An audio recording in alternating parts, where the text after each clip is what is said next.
අද අපි unbox කරමු රුපියල් මිලියන එක graphics card එකක්.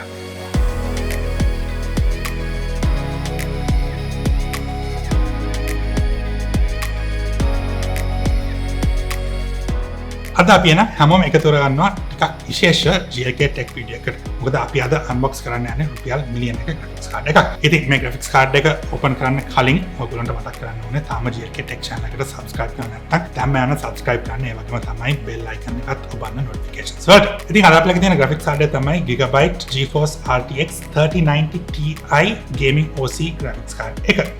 Nvidia company RTX 3090Ti GPU එක රිලීස් කරේ මේ අවුරුද්දේ මාර්තු මාසෙ විතර ඒගොල්ලොන්ගේ Ampere architecture එකේ refresh එකක් විදිහට. ඉතින් Ampere architecture එක launch වුණේ 2020 මැද හරි විතර වගේ තමයි launch වුණේ 3080 3070 graphics cards එක.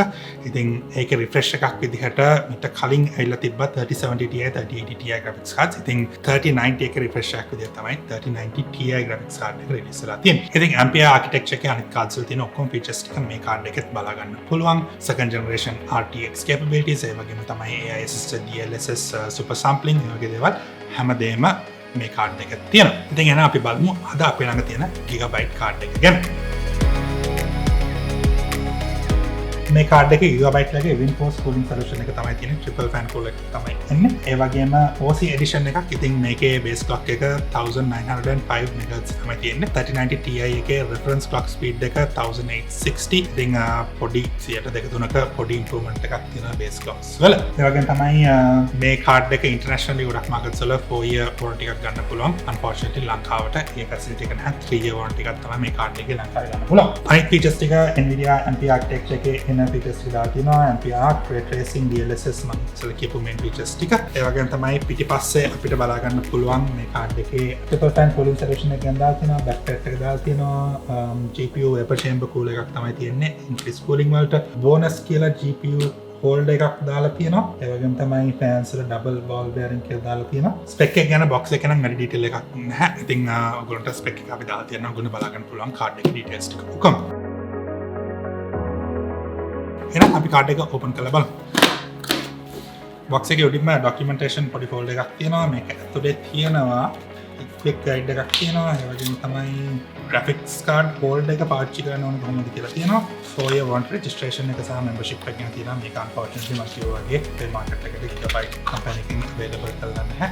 මේ card එකට special power connector එකක් තියෙනවා. Nvidia ලකින් අලුතින් introduce කරපු 12 pin power connector එකක්. ඉතින් මේකට 8 pin connectors තුනක්. ඒ කියන්නේ watt 150වත් තුනක් watt 450ක් වෙනකල් අදින්න පුළුවන් මේ connect එක හරහා. මම කලින් කියපු graphics card holder එක මොකද ලොකු card එකක් බලා ගන්න පුළුවන් ලොකු card එකක්. ඉතින් card එකකින් ලොකු weight එකක් එනවා PCI Express slot එකට. ගොඩක් motherboards වල reinforced PCI Express slots තියෙන්නේ. ඒ වගේම තමයි ටිකක් high quality case එකක් use කරනවා නම් case එකෙන් ලොකු support එකක් හම්බ වෙනවා card එකට.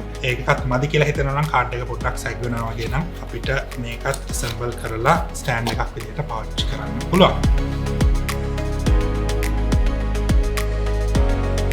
එහෙනම් මේ තමයි Gigabyte 3090Ti OC graphics card එක.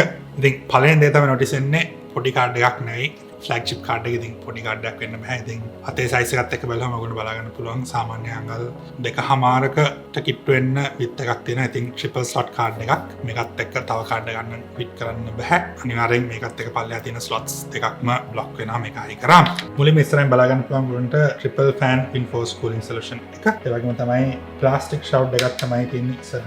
card එකේ දැනටමත් ලොකු weight එකක් තියෙනවා. ඉතින් සමහර cards අපි දැකලා තියෙනවා ටිකක් low end cards මේකට metal shroud එකක් පාවිච්චි කරලා තිනවා. විශේෂයෙන්ම මම හිතන්නේ weight එක අඩු කරගන්නත් එක්ක plastic shroud එකක් තමයි පාවිච්චි කරලා තියෙන්නේ මේකේ. ඒ වගේම පිටිපස්ස බලුවොත් එහෙම ලොකු back plate එකක් තියෙනවා. අර back plate එකෙත් ඔයගොල්ලන්ට පේනවා ඇති ලොකු area එකක් open විදිහට තමයි තියෙන්නේ. ඉතින් card එකේ actual PCB circuit board එක ගත්තාම PCB එක මෙතනින් ඉවර වෙනවා. PCB එකේ පොඩි cutout එකක් තියෙනවා. ඉතින් card එකේ length එකෙන් 3න් 1 විතර වගේ කොටසක් තියෙන තනිකරම cooling element එක සඳහා තමයි තියෙන්නේ. ඉතින් card එකේ cooling solution එක අපිට ළඟින් බලුවොත් බලා ගන්න පුළුවන්. මෙතන ඉස්සරහින් බලමු අපිට පේනවා 8 heat pipe vapor chamber cooling solution එකක් තමයි තියෙන්නේ. ඉතින් ලොකු heat sinks දෙකක් තියෙනවා දෙපැත්තටම.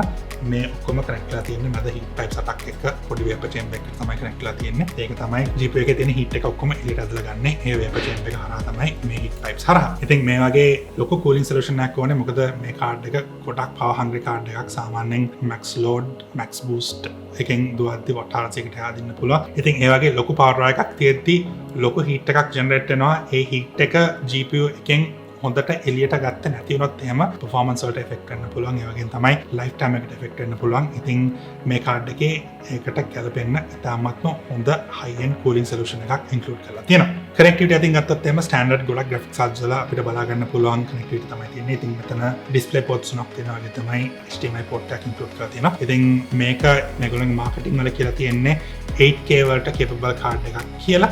ඉතින් 8K cable වුණාට ලංකාවේ නම් දැකලා නැහැ 8K display එකක් තාම available තියෙනවා. 4K වලට 4K high refresh rate 4K 120 නැත්නම් 4K 140 Hz වගේ mode එකක් තියෙනවා නම් මේකෙන් හොඳ experience එකක් ගන්න පුළුවන්. high resolution high refresh rate දෙකත් එක්කම හොඳ experience එකක් ලබා ගන්න පුළුවන්. මේ කාඩ් එකේ RGB lighting මොකක්ද include කරලා නැහැ. design අතින් ගත්තාම ටිකක් basic level එකේ design එකක් තමයි තියෙන්නේ. basic කියන්න බෑ ලක්ෂ 10ක graphics card එකක් ඉන්න හොඳ high quality finish එකක් තමයි තියෙන්නේ. මම කිව්වා වගේ ඉස්සරහ plastic වුණාට හොඳ high quality plastic සහ metal වලින් තමයි frame එක වැඩි හරියක් හදලා තියෙන්නේ. ඒ වුණාට lighting include කරලා නැහැ. මොකද ගණන් කාඩ් එකක් වුණාට මේක Gigabyte ලාගේ තියෙන flagship card එක නෙවෙයි 3090 Ti range එකේ. ඒගොල්ලන්ගේම Aorus range එකේ මිට වැඩි high end cards දෙක තුනක්ම තියෙනවා. RGB lighting සහ additional features ටිකක් එක්ක එන.